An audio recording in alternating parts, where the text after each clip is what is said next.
Assalamu alaikum. My name is Preet. I'm a non-Muslim. I'm of Sikh religion. And I came across Islam like a year and a plus back through a friend. We are studying in the same university, and he introduced Islam to me.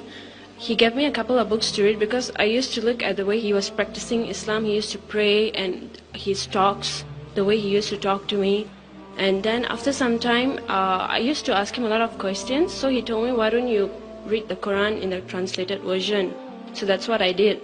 So I was pretty convinced after I read the Quran that Allah is the only true God and Prophet Muhammad, peace be upon him, is the last messenger.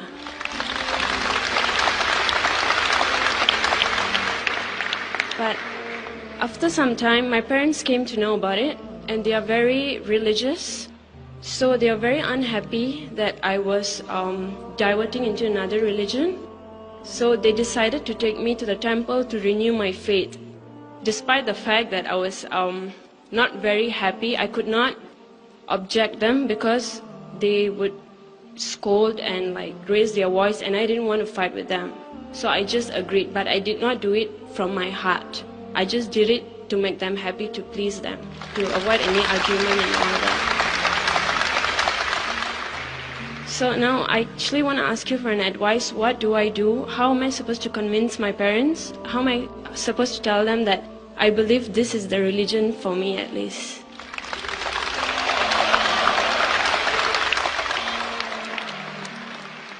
Sister asked the question that she had been studying Islam since the past 1.5 years, and she liked the teaching. She read the Quran. She got convinced that there's one God and Prophet Muhammad is a messenger. And later on, when the parents came to know, they took her back to the temple. And though she unwillingly had to obey the parents, she's asking, how can I convince my parents? There is a talk I've given, and there's a book of mine, Concept of God in Major World Religions. Here what I spoke was only of 4 religions: Hinduism, Judaism, Christianity and Islam. If you see my full lecture, it even includes Sikhism. Sikhism, sister, is a religion which came towards the end of the 15th century in the land of Punjab. It was founded by Guru Nanak Sahib. And what the scholars say, it's an amalgamation of many of the teachings from Hinduism and Islam. And it's a religion of 10 gurus. And if you read the concept of God in Sikhism, if you read the text, not the practice, the text, if you read Guru Granth Sahib, if you read the first chapter, Adi Granth, the first verse is known as Japuji. It says that He is true, He is not begotten, and He is most powerful, free from all wants, and has power over all things, and there is nothing like Him. So this of Japuji matches very closely with Surah Ikhlas, which I said. So theoretically, Sikhism definition of Almighty God is quite similar to definition of Quran Surah Ikhlas. That's the reason what Sikhs believe. They believe in, they give 2 names, Omkara, which has a manifest form, and Ek Omkara. And there are various attributes given to Almighty God in Sikhism. They call Almighty God as Sahib, which means Lord. They also call Him as Rahim, merciful. They call Him as Kareem, beneficent. They call Him as Vaheguru, one true God.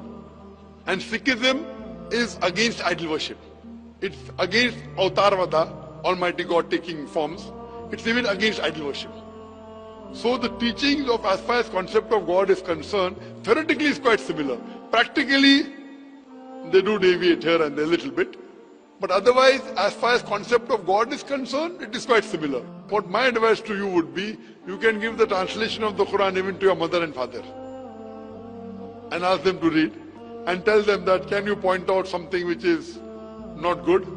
Or something which disagrees? So you have to be patient. And you have to tell them. And you have to do the duty of a true believer. First, I would like to know that you did say that you read the Quran, and you did also say that you believe in one God, but you never said whether you accepted Islam or not. But by believing there is one God, believing idol worship is wrong, believing in Prophet Muhammad Sallallahu Alaihi Wasallam, you do enter into the fold. But whether you did accept or not, I'm not aware. I would like to ask you, sister, that would you like to accept Islam? Yes, I would like to, but at this moment, I would want to know how am I supposed to convince my parents first, because I don't want to do something like they are not of the knowledge. And I told my parents that if I'm going to take any step, I will inform you. You will be informed before I take any step. That's right. So what I would request you, as I told you, that you can give my DVDs to your parents. There are various DVDs. And I know that so much of misconceptions there about Islam that most of the non-Muslim would get afraid. Oh, you're becoming a Muslim, that means you're becoming a terrorist.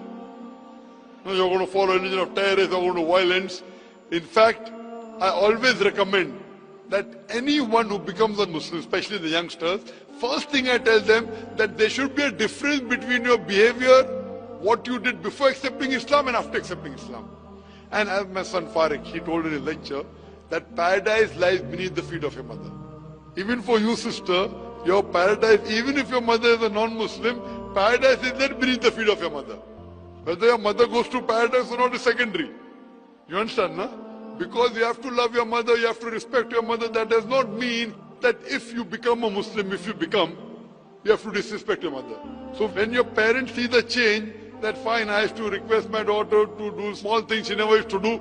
Now she's helping me, she's dabbing me, she's following my instructions. So you have to see that once you become a Muslim, there has to be a marked difference between your behavior, what was earlier and what was now. If previously you were a good daughter, now you have to be a better daughter. And when they ask you why, you say this is the teaching of the Quran, this is the teaching of the Prophet. So once they find a marked difference in your behavior, in your kindness, in your obedience, if you are following 50%, try and follow 99.9 or 100%. If you are following 90%, try and follow 100%. Only those things, what they tell you, which goes against the teaching of the Quran and teaching of Prophet Muhammad, peace be upon him, those are the only things you should abstain from. Besides that, all what she tells you, even though you may not like it, you should do. So there should be a marked difference. For example, they may tell you, okay, wear clothes which are blue, and blue is not your favorite color. So if blue is not your favorite color, if your mother likes it, wear it. So she gets happy. So you have to look after her, you have to care for her more, so that they should be forced to ask, how come this change is there? So once they are forced to ask you how the change is, because these are the teachings of the Quran. And that's what my son told in his lecture, what I gave a gist. So if this is their sister, at the same time, you have to try and remove the misconception. I've written a book on the most common questions asked by non-Muslims. That book, I think it will be available outside. I request the volunteers to give a copy to her. And these normally try and clarify the misconception what the media has spread about Islam. So if you give that book to read to your mother and father, maybe they will understand part of it, if not completely, and give the translation. And what I would say, that never disrespect your parents. Even if they do things which are wrong, you as a daughter should not disrespect. As the Quran says, you can't say oof to them also. But same time, only those things what they tell you which is against Allah and His Rasul, these two things, is the only time you can disagree, but politely. All the other things you go out of the way to convince them and to be good to them, be kind to them. There should be a marked difference. And then inshallah, they will be happy. Initially, they would feel a bit sad because, but natural, they would think that you're going into a wrong religion. But later on, because of your behavior, they'll get convinced, and you never know, you may be the Zariya for the Jannah. Like your mother, paradise lies beneath her feet. Maybe you may be the Zariya, you may be the path which will lead your parents to paradise. Hope that answers the question, sister. Thank you.